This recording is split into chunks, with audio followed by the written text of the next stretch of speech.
Tiene la palabra el señor Martín Alberto Vizcarra Cornejo, presidente de la República, para lo cual se le invita a utilizar el lugar que ha sido instalado en dicho fin. Tiene la palabra, señor.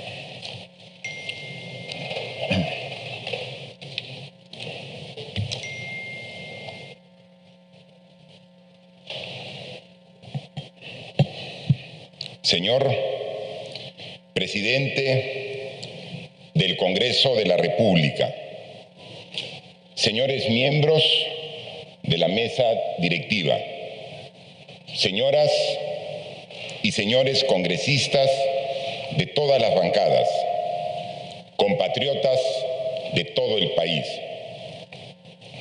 En esta oportunidad, a diferencia de la primera moción de pedido de vacancia, voy a ejercer personalmente mi derecho de defensa. Hoy, 9 de noviembre del 2020, asisto una vez más al Congreso de la República para responder a otra moción de vacancia, exactamente 52 días después de la primera moción.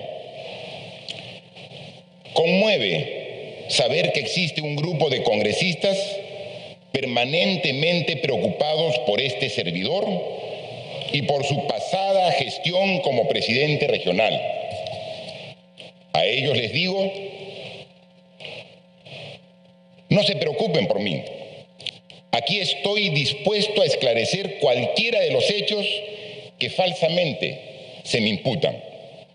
Preocúpense, preocupémonos por todos los peruanos y peruanas y sus prioridades. Si algo hay por responder, ello se hará en los fueros correspondientes.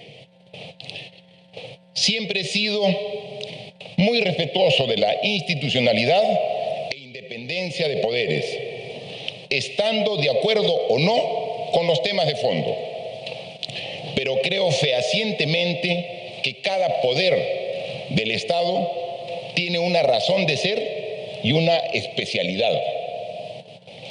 Asimismo, y con la mejor disposición de responder a la urgencia de la solicitud del Congreso de la República, solicité respetuosamente que esta sesión se pudiera llevar a cabo el pasado viernes.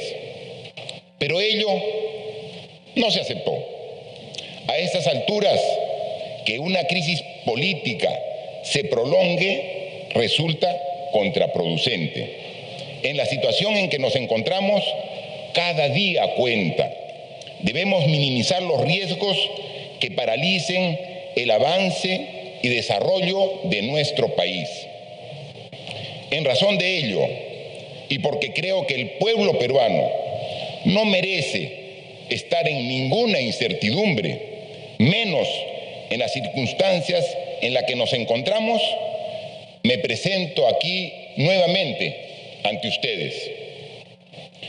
Sin mayores dilaciones, respetando la decisión del Poder Legislativo respecto de esta segunda moción de vacancia que se presenta en mi contra. Aquí estoy, no me corro. Un presidente que asumió el mandato en el marco de la Constitución, un presidente que ha respetado escrupulosamente la separación e independencia de poderes, un presidente cuyas decisiones han estado apegadas a las reglas y el derecho, un presidente que siempre ha defendido los valores de la democracia. No podía dejar de concurrir al Parlamento cuando es llamado por la representación nacional.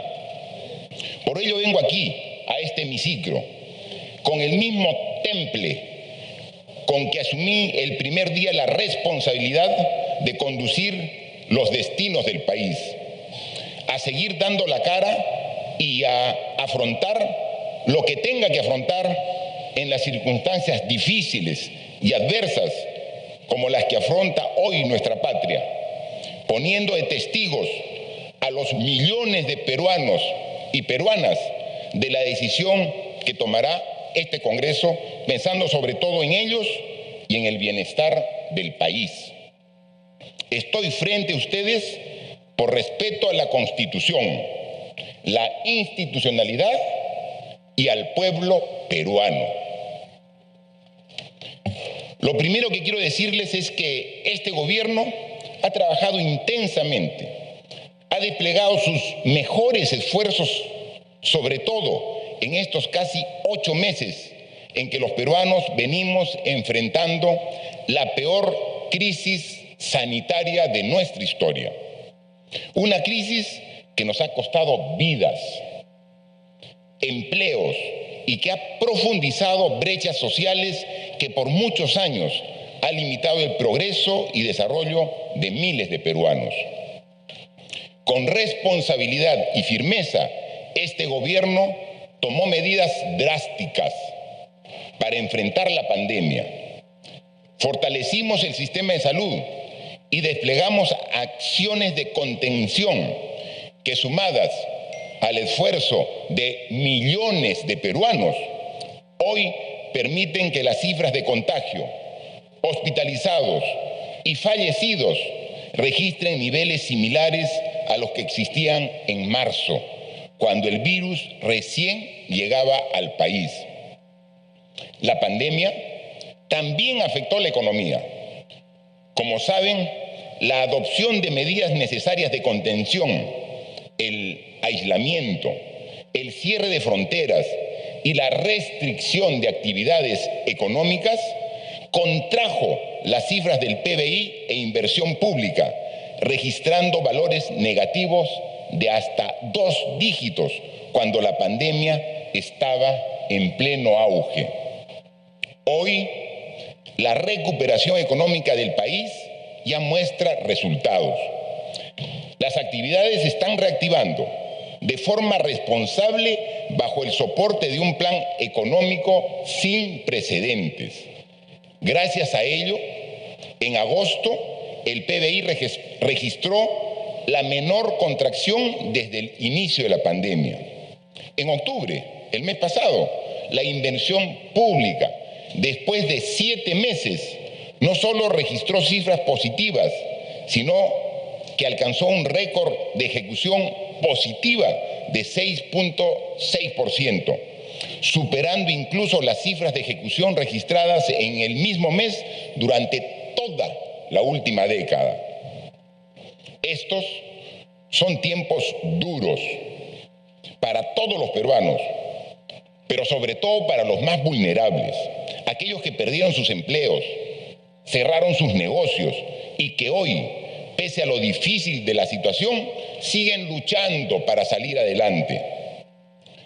Para aliviar su situación económica, estamos entregando el segundo bono familiar universal, llegando a 8.400.000 hogares, con una inversión de 6.400 millones de soles.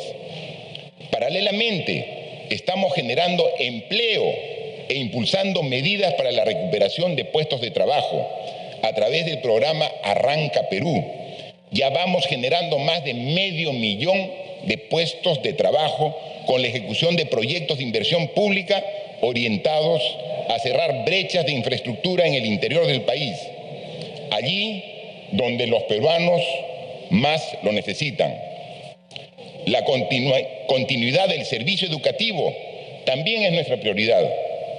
En esa línea, continuamos avanzando en la distribución de más de 1 millón de tablets con contenidos de Aprendo en Casa para estudiantes y docentes de los lugares más alejados del país, cerrando de esta manera la brecha digital y permitiendo que los niños, tanto de las zonas urbanas como rurales, tengan las mismas oportunidades de acceso a una educación de calidad.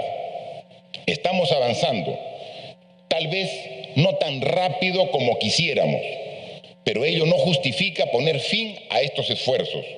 No es justo para los peruanos y peruanas, pues gracias a ello hemos logrado salir adelante. Estamos en un momento crucial. No hemos logrado aún derrotar la pandemia, pero sí hemos avanzado mucho en la contención. Estamos recuperando empleos y mejorando las cifras de inversión pública, pero aún nos falta un camino por recorrer para retomar la senda del crecimiento. Aún queda mucho por hacer y necesidades urgentes que atender. Desde el mes de mayo, la economía peruana ha estado recuperándose sólidamente. A 5 meses de las elecciones presidenciales ya convocadas, una situación de vacancia presidencial pone en riesgo la continuidad de esta recuperación y genera incertidumbre sobre el futuro de nuestra economía. Además de ello, debemos ser conscientes de que una vacancia presidencial incrementaría los temores sobre la viabilidad y la institucionalidad del Perú, y esto traería graves costos económicos. Hemos trabajado por décadas para mantener una economía sana y estable. No permitamos que la incertidumbre política tire por la borda años de duro trabajo y esfuerzo de todos los peruanos, y menos aún en medio de una de las peores pandemias de la historia mundial. El gran perjuicio que podría darse, no al presidente, no al gobierno, sino a todo el país, es conducirlo a un escenario de imprevisibles consecuencias. Lo peor que podemos hacer justo ahora es sumergir nuevamente al país en un terreno de mayor agitación e inestabilidad. Entrar a un proceso de incertidumbre donde nadie sabe qué va a ocurrir coloca a todos en una situación incierta y compleja. Eso lo entienden no solo los gobernadores regionales y los alcaldes de todo el Perú, con quienes venimos trabajando de la mano como nunca antes se hizo, sino también lo entiende el agricultor del Valle de Saña, el poblador de Cajamarca que ha recibido su título de propiedad, o la señora de San Martín, mayor de 80 años de edad, que recibió su bono familiar universal y su pensión 65. Mujeres y hombres a lo largo y ancho del país lo entienden, pero además lo viven cada día. Asimismo, a fines de este mes, debemos tener aprobado el presupuesto general de la República para el 2021, que debe dar proyección y certeza a las instituciones, pero sobre todo a la ciudadanía. Sin embargo, en vez de concentrarnos en estos grandes temas, estamos aquí discutiendo por segunda vez la vacancia al presidente de la República. Pero hay un escenario adicional a todo ello: la afectación que esta vacancia genera para la estabilidad democrática. Cuando asumí la presidencia en medio de una crisis política, además de comprometerme a trabajar por el país, también me comprometí a garantizar una transición democrática, responsable, dejando bases institucionales sólidas para el Perú del Bicentenario. Sin embargo, el logro de este objetivo no solo depende del presidente, del Poder Ejecutivo o de la ciudadanía, que en reiteradas oportunidades han manifestado su apoyo al fortalecimiento democrático. También depende de la voluntad política y el compromiso de sus representantes aquí presentes. Estamos a 5 meses de las elecciones. ¿Qué señal le estamos dando al país? Los peruanos necesitamos estabilidad y predictibilidad para emprender proyectos y llevar bienestar a nuestros hogares. Una crisis política más no contribuye al logro de estos objetivos. hago un llamado a los congresistas verdaderamente demócratas, a aquellos que ponen al país por encima de intereses personales o políticos. Seamos responsables y garanticemos a los peruanos la transición ordenada y estable que se merecen, con elecciones limpias y transparentes y con nuevas autoridades desde julio del próximo año. Sobre mi defensa, es importante dejar aquí claro, como ya lo hicimos en la presentación anterior a este hemiciclo, que esta no es una defensa acerca de hechos supuestamente delictivos que se le imputan a este ciudadano.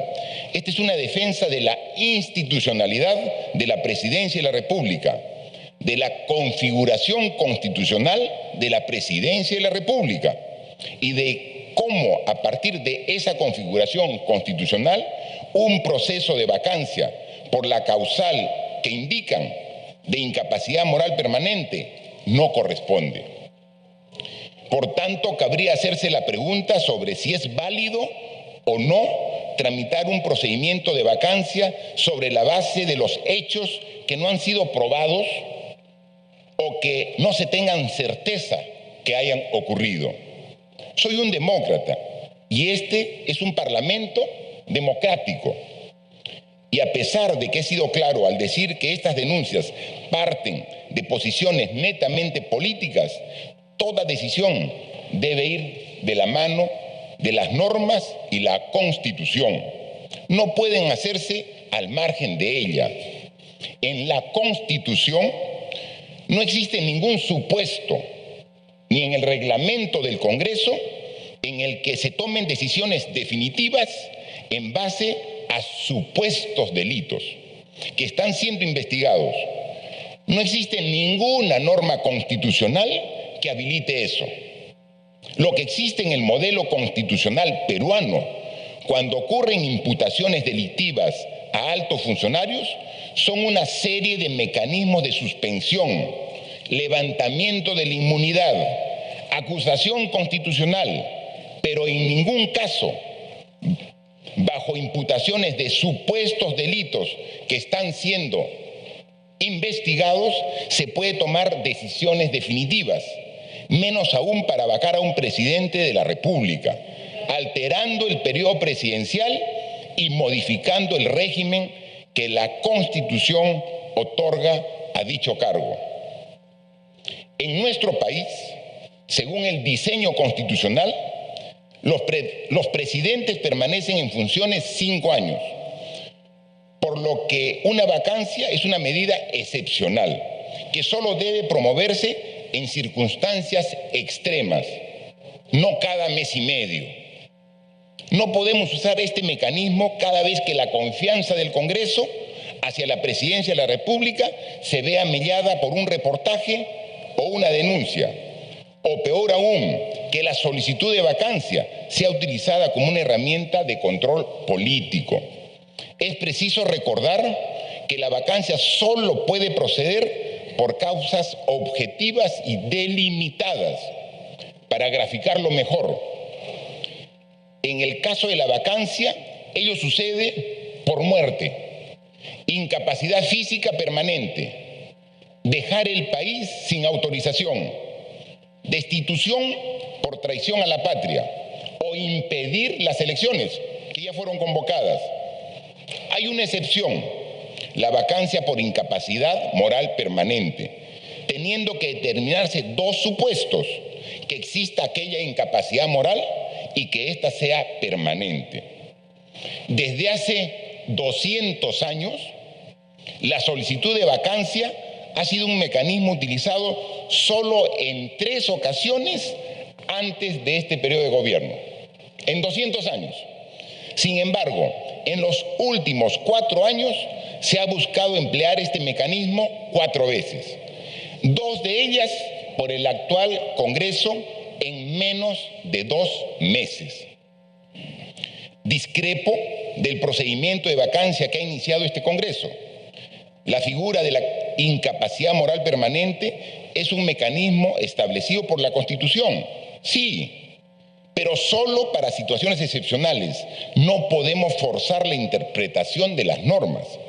Diversos juristas y especialistas, incluso miembros de este Congreso, han coincidido en que la figura de la incapacidad moral permanente es ambigua.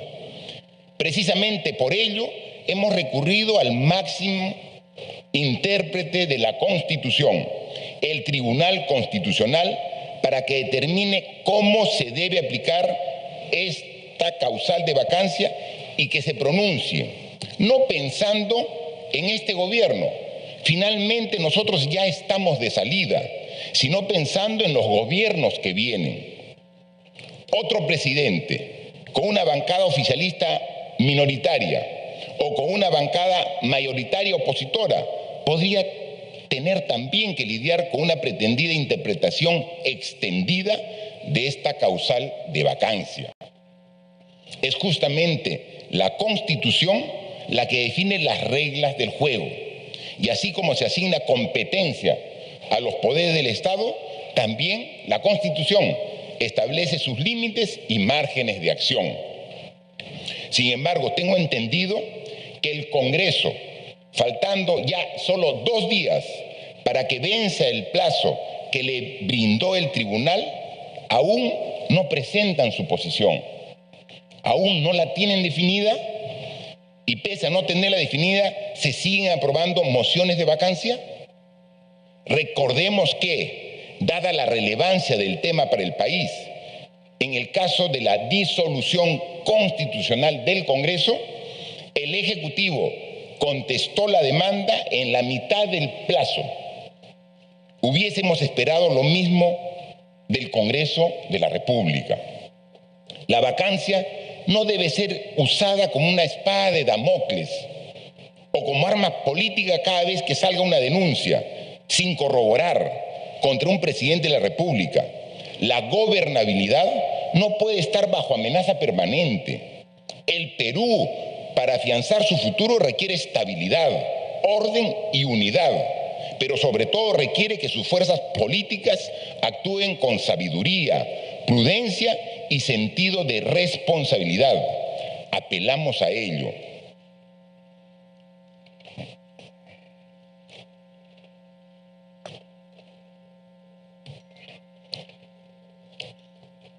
¿Sabe la ciudadanía por qué estoy aquí?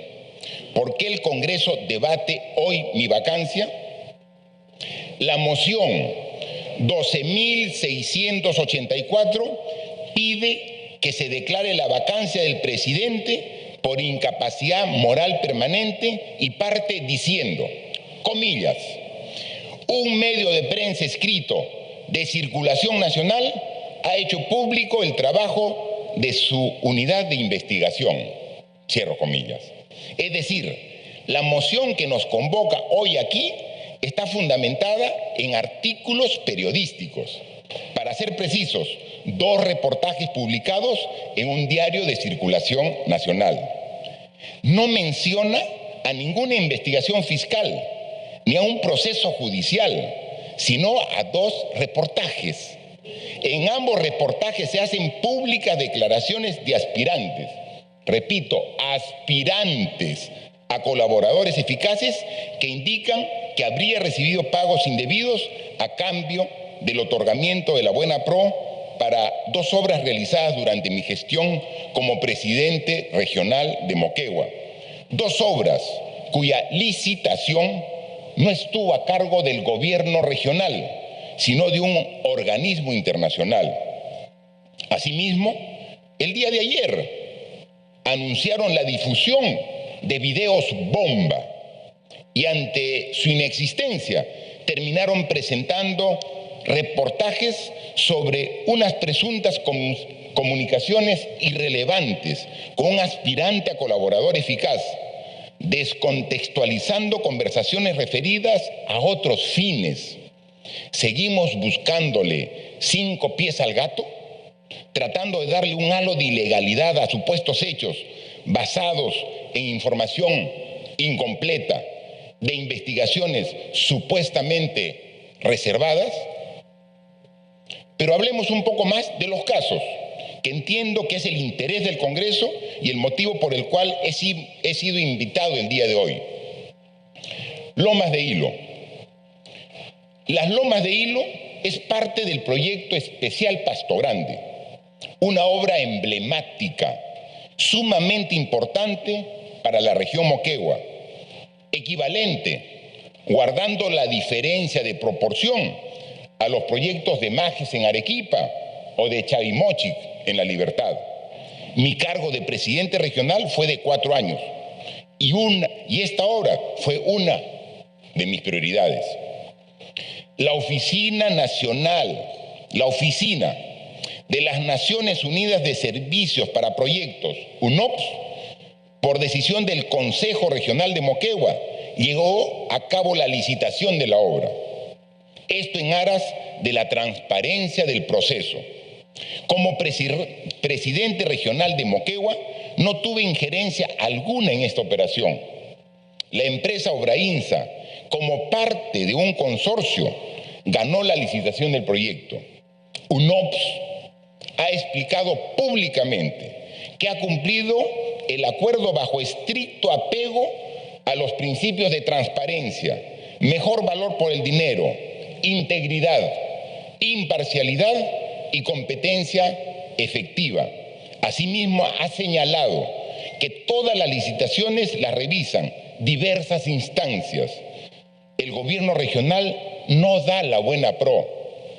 Es UNOPS quien la da. Es UNOPS quien hace la evaluación y es una evaluación con un comité de expertos revisada por un comité especializado de UNOPS en Panamá y luego en Dinamarca.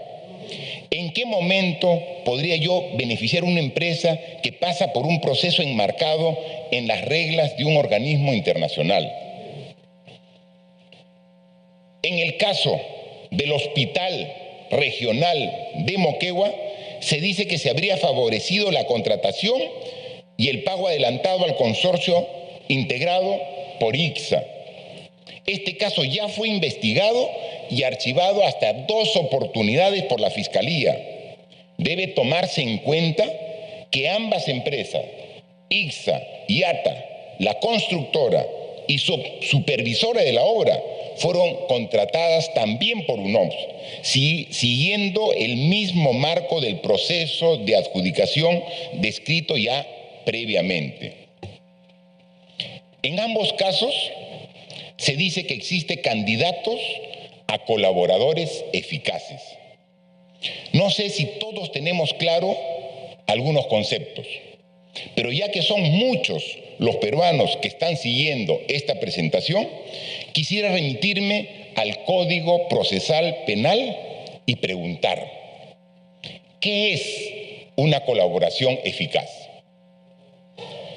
Es la entrega de información de parte de una persona. ¿Pero de quién? ¿De qué persona? De quien reconoce que ha cometido un delito grave. Y entonces, ¿qué recibe a cambio ese colaborador? Recibe a cambio un beneficio en su pena, la exención, la remisión, la reducción o la suspensión de la ejecución. Es decir, un colaborador eficaz es alguien que ha delinquido y acepta su delito y quiere reducir su pena acusando a otra persona.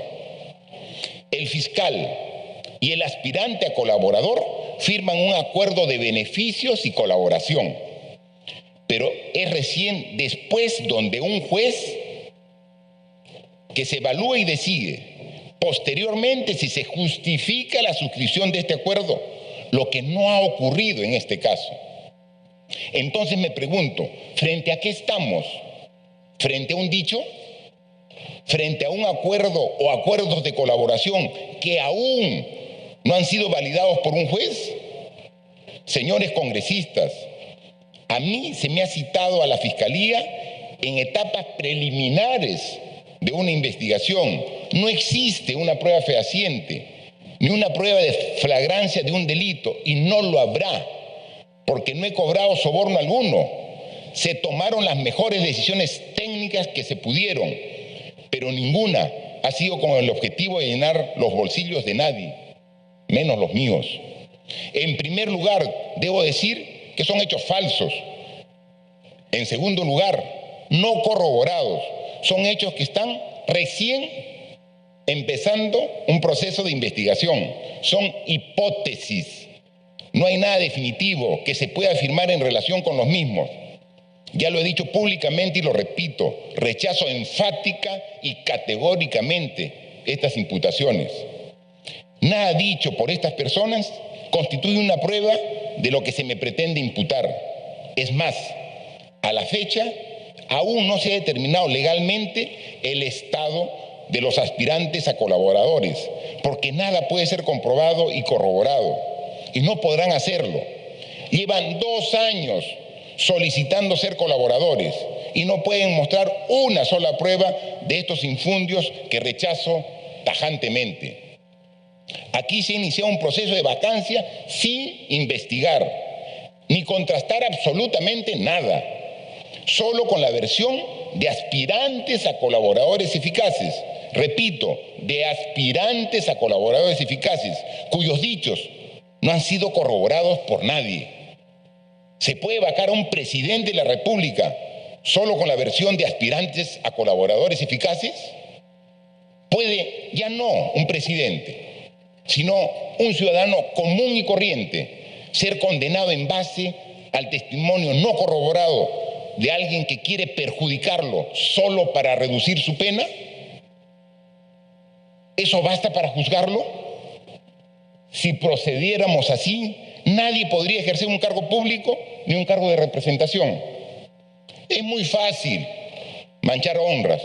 Y ustedes, como autoridades políticas, saben muy bien que podemos ser presa de enemigos políticos y adversarios, que quizás no hayan superado rencillas personales, a quienes, con tal de vernos caer, no les importan su región y menos el país.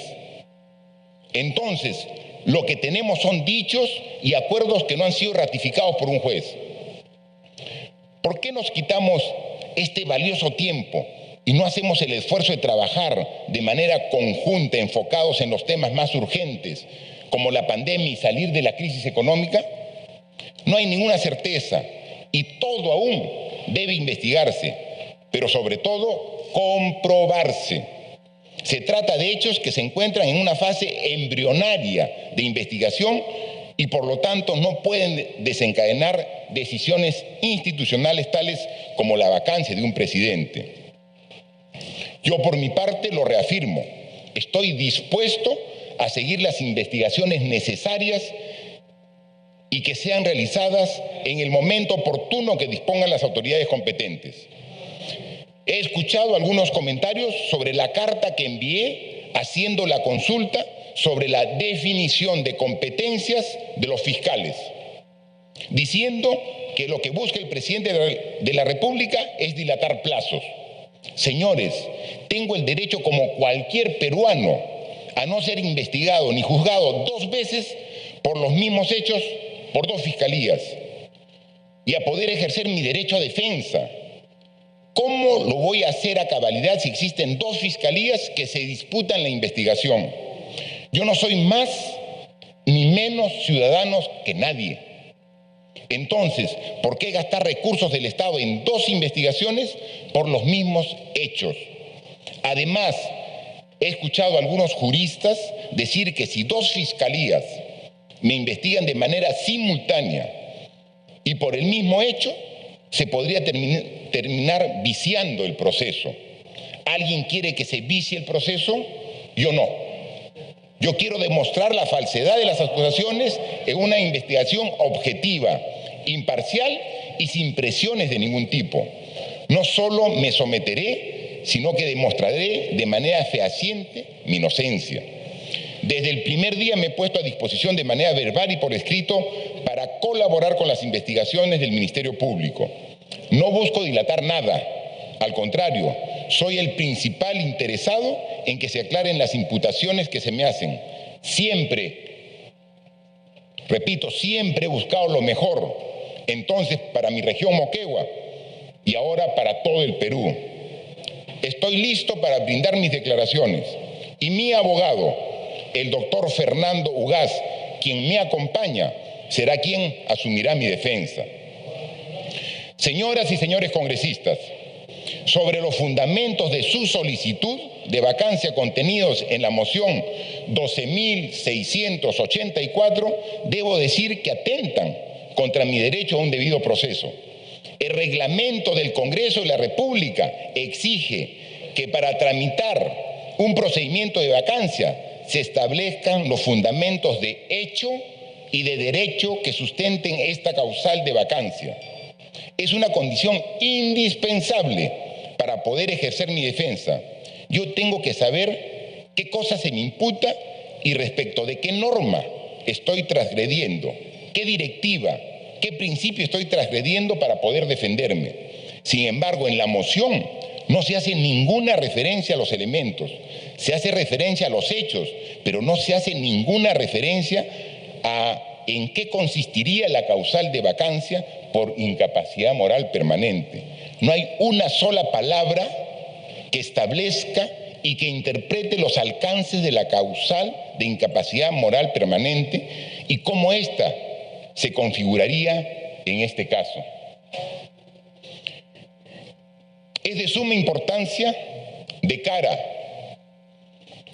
a las nuevas imputaciones de aspirantes a colaboradores eficaces, poner en contexto qué empresas son las que, según estos dichos y denuncias, sin sustento ni prueba alguna, yo he favorecido. Pero más importante aún es demostrar con cifras lo contrario a lo que quieren falsamente imputarme. Durante los dos gobiernos anteriores al actual, los procesos de licitación del Ministerio de Transportes y Comunicaciones referidos a obras públicas ejecutadas por Provías Nacional, principal ejecutor de obras públicas del país, se adjudicaban extrañamente al 108% del valor referencial. Es decir, si una obra se consideraba que valía 100 para el Estado, finalmente la empresa ganaba por 108. Pero esto multiplicado por muchos ceros significaban millones de ganancias adicionales para las empresas del dinero del Estado, el 108%. Esta acción se concretaba debido al aparente acuerdo formado por las principales empresas constructoras que operaban en nuestro país, conocido como el Club de la Construcción.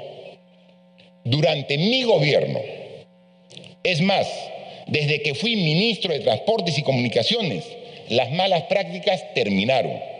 Ahora se adjudican obras por montos inferiores al valor referencial, en muchos casos a menos del 90% permitido por ley. 83 contratos de obras durante los dos gobiernos anteriores, cuyo valor referencial total sumaba 11.398 millones de soles, fueron al final adjudicados a 12.286 millones.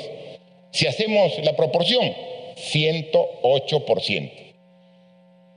En lo que va de este gobierno, se han adjudicado 98 proyectos por 8.591 millones de soles, a pesar que el valor referencial global era de 9.763 millones.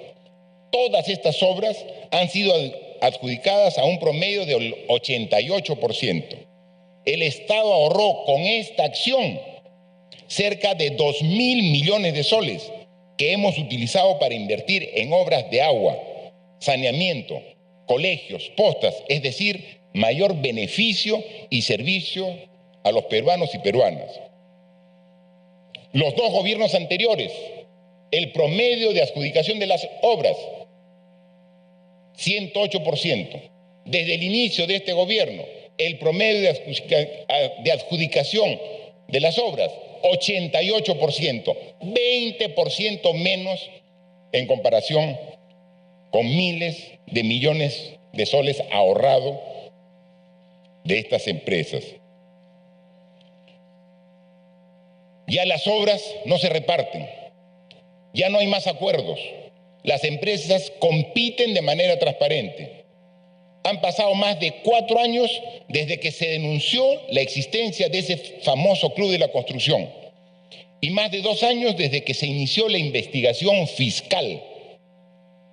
Desde mis días como ministro de Transportes y Comunicaciones dispuse que se realicen todos los esfuerzos para que los recursos públicos sean debidamente resguardados.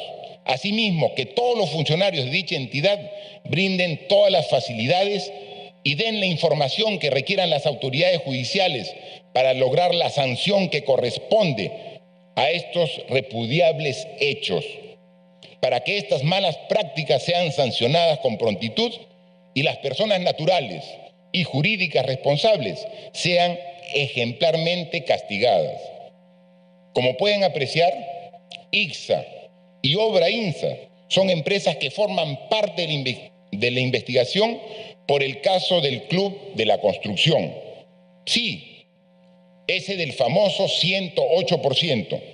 Y al no tener impedimento legal que prohíba su participación en procesos públicos, continuaban participando, pero ahora bajo las condiciones de transparencia, equidad y competitividad, siempre buscando el menor precio que el Estado desembolse.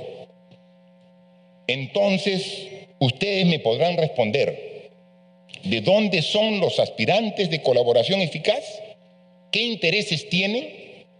¿Cómo pueden pretender insinuar que soy allegado a empresas a las cuales se les quitó los beneficios de repartirse obras públicas por encima de los montos establecidos?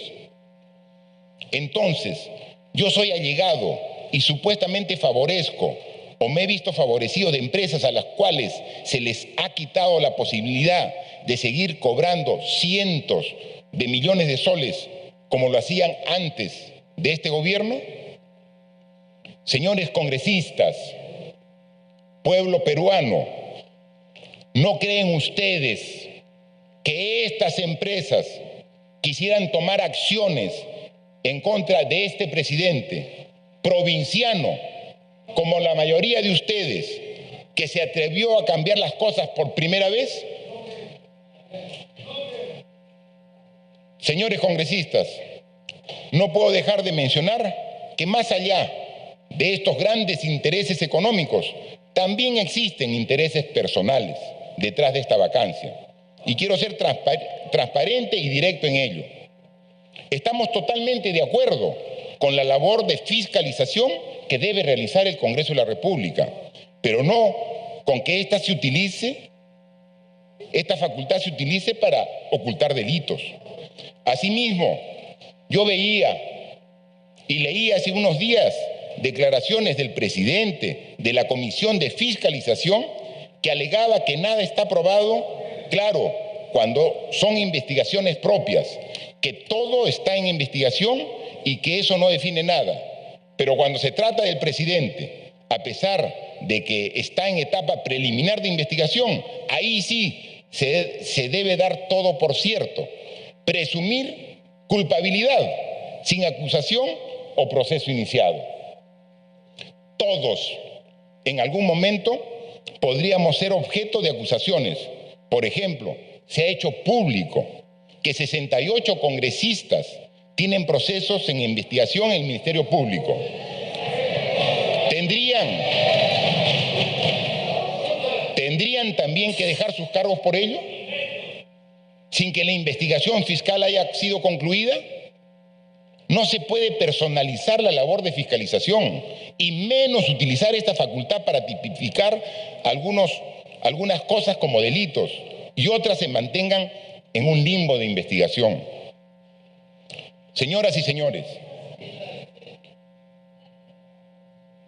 señores congresistas de todas las bancadas, hoy más que nunca los peruanos requieren que el Estado en su conjunto esté enfocado en la atención de sus necesidades. No solo las que generó la pandemia, sino también aquellas que por décadas han persistido. Han sido las confrontaciones innecesarias las que no nos han permitido avanzar. Han sido en el pasado el jaleo político y los contubernios los que han asfixiado nuestra democracia. y desengañado a nuestros ciudadanos.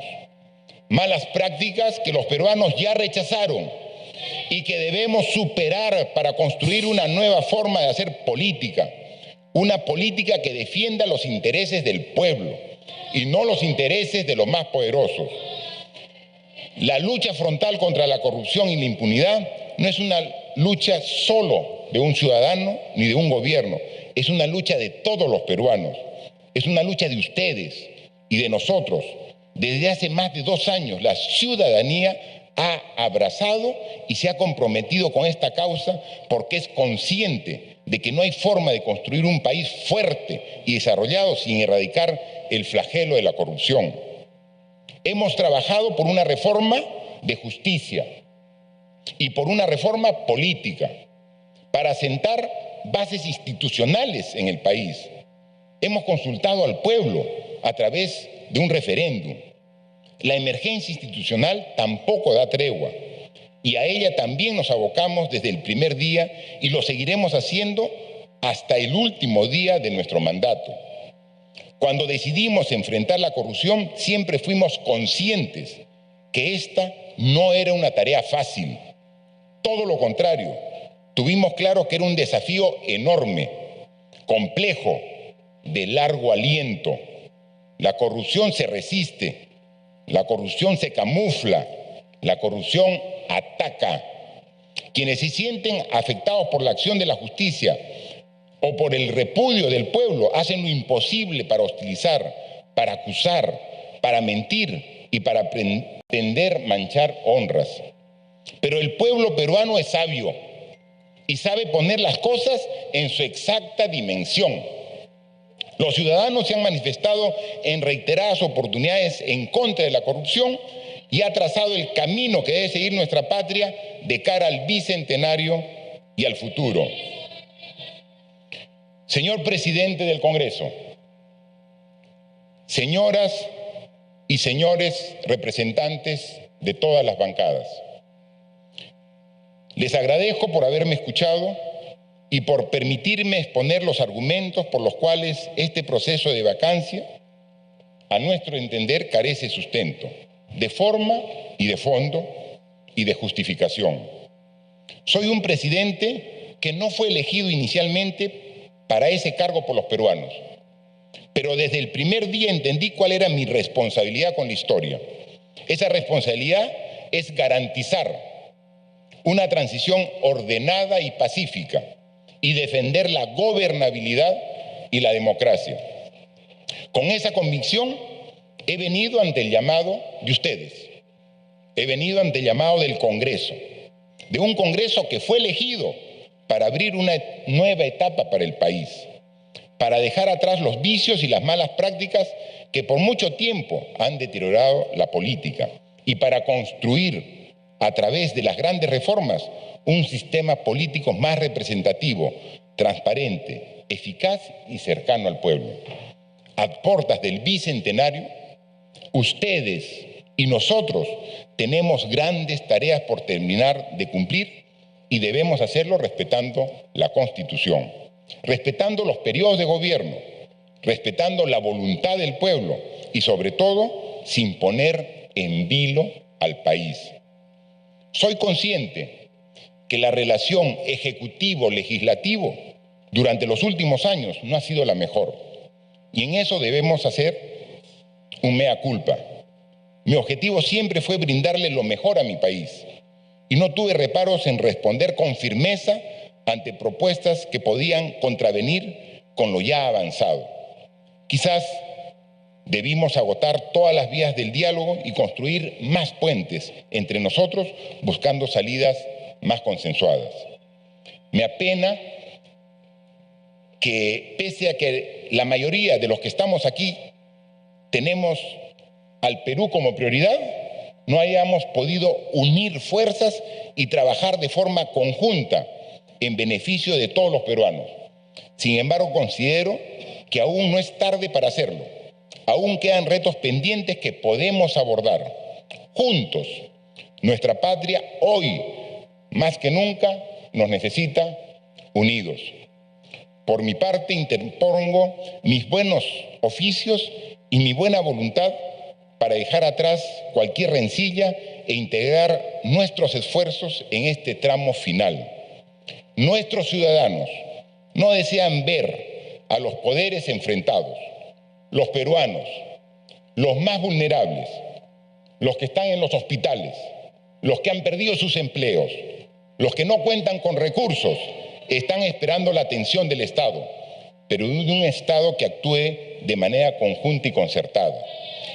Confío en la madurez, en la prudencia y la responsabilidad de los parlamentarios y de las bancadas que creen y apuestan por la democracia.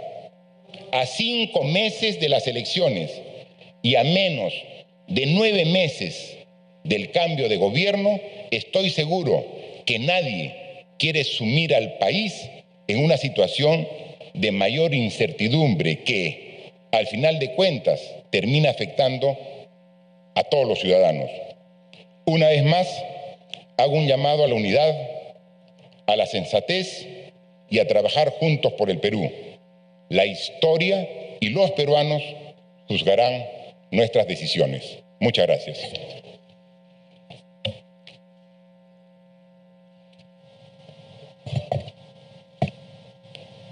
La Presidencia y la Mesa Directiva agradecen la participación del señor Presidente de la República y se invita al abogado que ha venido en su compañía, el señor Ángel Fernando Ugaz Segarra, para que pueda ejercer el derecho de la defensa respecto al pedido de vacancia.